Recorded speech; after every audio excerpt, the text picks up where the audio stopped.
बिस्मिल्लाहिर्रहमानिर्रहीम। अस्सलाम वालेकुम नाज़रीन, आप देख रहे हैं प्रोग्राम दूसरा ज़ाविया मोहम्मद अबू बकर के साथ और मैं हूं मोहम्मद अबू बकर। नाज़रीन, जैसा कि पिछले प्रोग्राम में भी आपने हज़रत अल्लामा मौलाना तारिक जमील साहब के हवाले से जनाब प्रोफेसर डॉक्टर साहबजादा खिज़र नौशाही साहब का एक मुदल्लल गुफ्तगू के जरिए मौक़िफ़ सुना और आज हम फिर एक नए फितने के हवाले से बात करेंगे, हजूर की खिदमत में सवाल करेंगे कि ये जो जहलमी फितना जो कि मिर्ज़ा मोहम्मद अली इंजीनियर के नाम से बड़ा आजकल यूट्यूब के जरिए और सोशल मीडिया के जरिए अपना मौक़िफ़ दे रहे हैं और उसमें कितनी हकीकत है, कितना फसाना है, तो हम ये डॉक्टर साहब से ही जानते हैं कि आप उनकी शख्सियत को किस तरह देखते हैं और आया ये फितना है और अगर फितना है तो इसको रोका कैसे जा सकता है। अस्सलाम वालेकुम हुजूर। जी बिस्मिल्लाह। जी दोबारा से आपका बहुत शुक्रिया, आपने दोबारा हमारे प्रोग्राम के लिए वक्त दिया।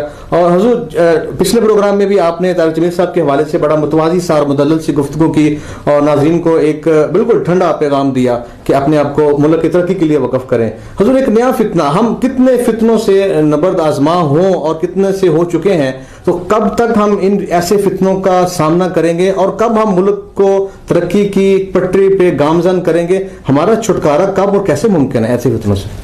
जी बिस्मिल्लाहिर्रहमानिर्रहीम, बहुत अच्छी बात आपने की है। देखिए, मैंने मिर्ज़ा मोहम्मद अली इंजीनियर के कुछ बयानात यूट्यूब पे कभी कभी सुने हैं, बराह रास्त मेरा उनसे मुकालमा नहीं हुआ।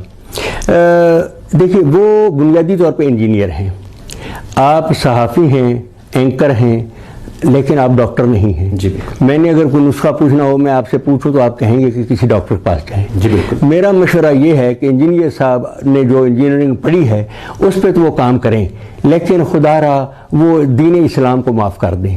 उसकी वजह ये है कि उन्होंने दीन इस्लाम का मुतालिया किया ही नहीं। दीन इस्लाम जो एक वसी दीन है उसको किसी साहिब फ़िक्र, साहिब नज़र और साहिब ज़िक्र से सीखना चाहिए। ख़ुद कुरान पाक में इरशाद होता है बिस्मिल्लाहिर्रहमानिर्रहीम, फ़सलो अहल ज़िक्र इन कुंतुम ला तालमून। अल्लाह फरमाता है कि अगर तुम्हें किसी बात का इल्म ना हो तो अहले ज़िक्र से पूछा करो। अहले इल्म से नहीं कहा गया पूछो, अहले ज़िक्र से पूछो। तो मिर्ज़ा साहब के बयान मिसाल के तौर पे उन्होंने कहा कि जी अगर ये दीन की खिदमत करते सूफिया कराम तो कुरान का या हदीस का, बुखारी का तर्जमा करते, लेकिन अगर तर्जमा करते तो उनकी ये पीरी मुरीदी कायम ना रहती। उस बंदा खुदा को ये भी मालूम नहीं कि कुरान पाक के तराजम बर्र सगीर में जो किए हैं वो सूफिया ने ही किए हैं। मैं आपके मीडिया के थ्रू, इस प्रोग्राम के थ्रू बताना चाहता हूँ, कुरान पाक का जो सबसे पहला तर्जमा बर्र सगीर पाक को हिंद में हुआ वो सिंध का एक छोटा सा शहर है हाला के बुजुर्ग हुए हैं हज़रत मखदूम नू सरवर हालाई। हज़रत मखदूम नू सरवर ने सबसे पहले तर्जमा कुरान फारसी में किया। उसके बाद फिर शाह वलीउल्लाह की बारी आती है, फिर और भी तराजम।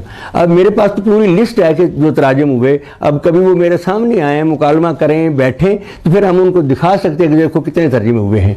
फिर सिर्फ फारसी में नहीं हुए, बाद में उर्दू में तराजम हुए हैं, पंजाबी में तराजम हुए, पंजाबी नज़म में तर्जमे हुए हैं। यहाँ लाहौर में मौलवी नबी बख्श हलवाई हुए हैं, उन्होंने मंजूम पंजाबी तर्जमा किया है कुरान पाक का, और उर्दू तराजम है, बेशुमार तराजम है, और उसने कहा कि सूफिया ने तर्जमे नहीं किए। अभी मेरे बेटे ने हाल ही में गुजरात यूनिवर्सिटी से एमफिल का मकाला लिखा है, हजूर नौशा साहब के गंज शरीफ, पंजाबी मंजूम वो एक किताब है। तो उन्वान था कि हजूर नौशा पाक के पंजाबी कलाम में कुरानी मज़ामीन। तो जब लिखा तो लगता था कि हर शेर ही कुरान है, हर शेर ही कुरान का तर्जमान है या उसका इशारा या तफसीर उस शेर में मुज़मिर है।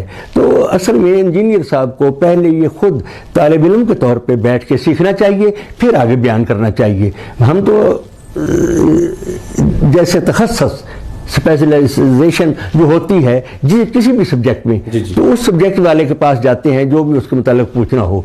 तो बेहतर ये होता है कि हजूर ने फरमाया जैसे इल्म हासिल करो माँ की गोद से लेके कब्र तक, तो पहले हमें चाहिए खुद पढ़ें, फिर अगर कोई चाहे तो आप आगे बयान भी करें। अब खुद ब खुद अपने आप को मुजद्दद बना के बैठ जाना ये कोई दानिशमंदी नहीं है।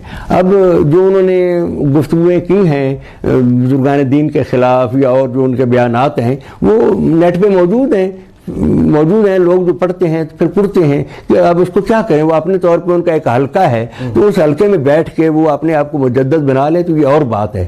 لیکن اگر آئیں بیٹھیں مکالمہ کریں کسی فقیر کے پاس، درویش کے پاس، عالم دین کے پاس، تو یقیناً ان کو سمجھ آئے کہ وہ ساری باتیں سچ نہیں کر رہے، صحیح نہیں، درست نہیں بیان کر رہے. کبھی وہ تراویح پہ بات کر رہے ہیں، کبھی نماز پہ بات کر رہے ہیں، کبھی صوفیاء پہ، کبھی بزرگان دین پہ، تو سب تو لے کے ایسے رگڑے جا رہے. یہ کوئی دانشمندانہ طریقہ نہیں ہے.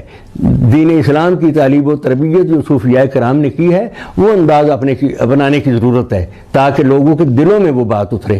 ٹھیک ہے، صوفیاء کرام کا طریقہ یہ رہا ہے، یا میں چھوٹی سی بات کر دوں کہ عام طریقہ تدریس تو یہ ہے کہ آپ بات کرتے ہیں، آپ لوگوں کے کانوں کے ذریعے ان کے دماغ تک آپ اپنی بات پہنچاتے ہیں. لیکن صوفیاء نے اپنی نگاہ سے، اگلے کی نگاہ سے روح تک بات اتاری ہے. اس لیے لوگ آج کلمہ پڑھ رہے ہیں اور آپس میں محبت بھی کر رہے ہیں اور بزرگان دین کو یاد بھی کر رہے ہیں، ان سے محبت بھی کرتے ہیں. اللہ تعالی ہمیں اللہ کے نیک بندوں کے پاس، قرآن پاک میں حکم ہے کونوا مع الصادقین، سچے لوگوں کی مائیت اختیار کرو، ان کے ساتھ بیٹھو. سعدی نے کہا تھا صحبت یک سات با اولیاء بہتر 100 سالہ تات بیریا.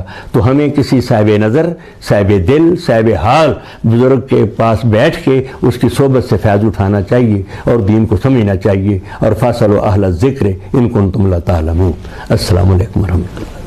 جی ناظرین، مرزا صاحب کے جو ماننے والے ہیں، ان کے فینز ہیں، یا ان کے لیے خود یہ ایک بہترین مشورہ ہے کہ اگر آپ کو کسی کے حوالے سے کوئی بات پوچھنی ہے تو اہل ذکر کے پاس جائیں، اہل علم کے پاس نہیں جائیں. کیونکہ علم کے حوالے سے تو ڈاکٹر صاحب نے فرما دیا کہ کیوں اللہ تعالیٰ نے مشورہ دیا ہے کہ آپ کو رہنمائی چاہیے ہو. علم تو ابلیس کے پاس بھی بہت تھا، علم تو ابلیس کے پاس بھی بہت تھا.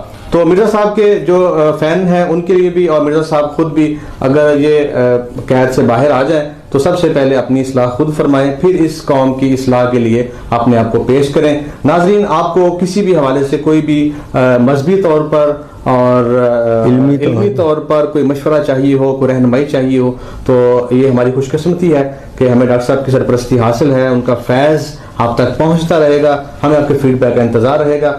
ہمیں اجازت دیجیے، اپنا بہت سا خیال رکھیے. اللہ حافظ.